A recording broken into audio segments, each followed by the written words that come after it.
கர்த்தரும் இரட்சகருமாகிய இயேசு கிறிஸ்துவின் நாமத்தினாலே யாவருக்கும் வாழ்த்தலை தெரிவித்துக் கொள்கிறேன்.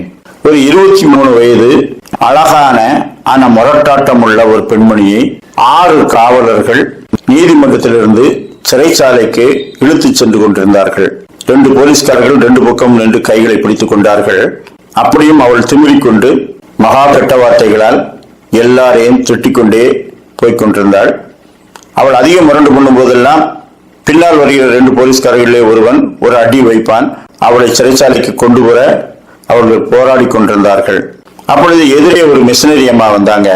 அவங்க அவளை பார்த்து அலங்கோலமான ஆடை, ஆனால் அழகான முகம், முரட்டாட்டம் உள்ள குணம், இதையெல்லாம் பொருட்படுத்தாமல் கட்டி பிடித்து நெற்றியிலே ஒரு முத்தம் கொடுத்து விட்டாள்.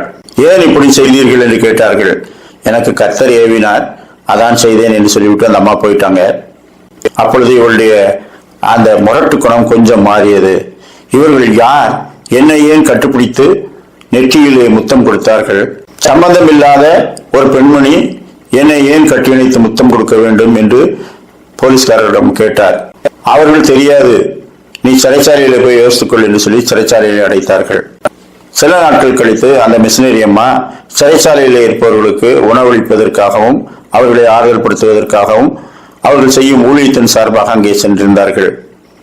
இந்த பெண்ணை கண்டவுடனே நலமாய் இருக்கிறாயா என்று கேட்டார்கள். அவள் இவர்களை அடையாளம் கண்டுகொண்டு, அம்மா, நீங்கள் ஏன் என்னை முத்தமிட்டீர்கள்? நான் முத்தமிடுவதற்கு தகுதியானவள் தானா என்று கேட்டாள். கர்த்தர் தம்முடைய அன்பை எனக்கு வெளிப்படுத்தினார், நான் என்னுடைய அன்பை உனக்கு வெளிப்படுத்தினேன் என்று சொன்னாள். அம்மா, 7 வயதா இருக்கும்போது என்னுடைய அம்மா உடல்நலக் குறைவினாலே மரணமடையும் என்பதாக என் கைகளை பிடித்து என் நெற்றியிலே முத்தமிட்டு, கர்த்தாவே, இந்த சிறு பெண்ணை இந்த உலகத்திலே தனியாய் நான் விட்டு போகிறேன், நீர் இவளை பொறுப்படுத்திக் கொள்ளும் என்று ஜெபித்து விட்டு மரித்து போனாள். என்னுடைய தகப்பனார் ஏற்கனவே அவளை விட்டு போயிருந்ததுனால நான் அனாதையானேன். அதிலிருந்து நான் பாலியல் வக்கரங்களையும் அநீதிகளையும் துரோகங்களையும் சந்தித்து வளர்ந்து வந்தேன். பிச்சை எடுத்தாலும் அங்கும் ஒரு எதிரி வருகிறான். அநேகர் என்னை காதலித்து ஏமாற்றிக் கொண்டே செல்கிறார்கள். எந்த வேலைக்கு சென்றாலும் அங்கும் பாலியல் பலாத்காரங்கள், தொந்தரவுகள் இருக்கிறது. இப்படி பல கொடுமைகளை சந்தித்து நான் எதிர்த்து போராட துணிந்தேன். போராடி என்னுடைய உடம்பு வலுவாகிவிட்டது. 3 முறை சிறைக்கு வந்து விட்டேன். இப்பொழுது 4வது முறை வருகிறேன். எனக்காக வாதாடுவார் ஒருவரும் இல்லை. ஆனால் என்னை நீங்கள் கட்டியணைத்து முத்தமிட்டு விட்டீர்களே, அதுதான் எனக்கு ஆச்சரியமாய் இருக்கிறது என்று சொன்னாள். அப்பொழுது அங்குள்ள சிறை காவலர்கள், அம்மா, 3 முறை அவள் இங்கே வரும்போது முரட்டாட்டம் செய்து சக கைதிகளோடு சண்டை போட்டுக் கொண்டிருப்பாள். அவ்வப்போது நாங்கள் உள்ளே புகுந்து அடிக்க வேண்டியது இருக்கும்.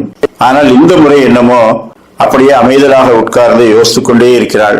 என்ன என்று கேட்டால், அந்த அம்மா ஏன் என்னை முத்தமிட்டார்கள் என்று கேட்டுக்கொண்டே இருக்கிறாள் என்று சொன்னார்கள். அப்பொழுது அந்த மிஷனரி அம்மா அவள் கைகளை பற்றி கொண்டு, நம்மை நேசிக்கிறவர் ஒருவர் இருக்கிறார் தெரியுமா? அவர் நம்மை அனாதையாய் விடவில்லை. அவரை விசுவாசத்தை பற்றி கொள்ளும் போது நாம் வாழுகிற வழியை அவர் நமக்கு காட்டுவார். ஒருவேளை நீ சந்தித்தவர்கள் எல்லாம் கொடூரமானவர்களாக உனக்கு கிடைத்திருக்கலாம். ஆனால் கர்த்தருடைய ஊழியத்தை நீ செய்ய துவங்கும் போது அவர் உன்னை செம்மையான பாதையிலே நடத்துவார் என்று சொல்லி அவளுக்கு உபதேசித்தார். அப்படியே அவள் தன் பாவங்களை அறிக்கையிட்டு ரட்சிக்கப்பட்டு அந்த அம்மாவின் நிறுவனத்திலே ஒரு ஊழியக்காரியாக சேர்ந்து அநேகருக்கு சத்தியத்தையும் தன்னுடைய சாட்சியையும் சொல்லுகிறவளாக விளங்கினாள். கலாத்தியர் 2:20, இனி நான் அல்ல, கிறிஸ்துவே எனக்குள் பிழைத்திருக்கிறார். நான் இப்பொழுது மாம்சத்தில் பிழைத்திருக்கிறதோ, என்னில் அன்பு கூர்ந்து எனக்காக தம்மை தாமே ஒப்பு கொடுத்த தேவனுடைய குமாரனை பற்றும் விசுவாசத்தினாலே பிழைத்திருக்கிறேன். கிறிஸ்துவின் நாமத்தின் நிமித்தம் நாம் பிழைத்திருக்கிறோம். நாம் பெற்றுக்கொண்ட அனுபவத்தை பகிர்ந்தளிப்போம். கர்த்தர் தாமே அப்படிப்பட்ட நல்ல சிந்தனைகளையும் கிருபைகளையும் நமக்கு தந்தருள்வாராக. ஆமேன்.